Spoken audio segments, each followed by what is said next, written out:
আমরা আমাদের নবীকে সবচেয়ে বেশি ভালোবাসি, যিনি আখিরি নবী, যাকে বলা হয়েছে ওয়ামা আরসালনাকা ইল্লা রাহমাতাল লিল আলামিন। আমরা বারবার দেখছি কিছুদিন পর পর কারা যেন কিভাবে এসে আল্লাহ নবীর শানে কটূক্তি করে, নবীকে নিয়ে অশ্লীল ভাষায় গালিগালাজ করে। এই দেশের মানুষ নামাজ না পড়লেও যদি কেউ নবীকে কটূক্তি করে তার কলিজা ছিঁড়ে যায়, সে রাজপথে নেমে যায়। আমি বলবো যারা নবীকে কটূক্তি করে, নবীর নামে গালিগালাজ করে, এদের মৃত্যুদণ্ড এই আইনটাও যেন বাংলাদেশের এই সংসদ থেকে পাশ করা হয়। মাননীয় স্পিকার, এলাকায় বলেছিলাম যে আমরা ন্যায়ের পক্ষে কথা বলবো, ইনসাফের পক্ষে কথা বলবো। তখন অনেকে হাত ধরে বলেছিল, হামজালা ভাই জাতীয় সংসদে যখন যাবেন একটু বললেন হাদি হত্যার বিচারটা যেন হয়।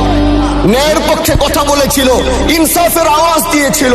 আমাদের মতোই যুবক মাননীয় স্পিকার, তিনি এই যে স্বপ্ন বলেছিল এক সুন্দর বাংলাদেশ করবার, রাস্তার ভিতরে সেই স্বপ্ন থামিয়ে দেওয়া হয়েছে।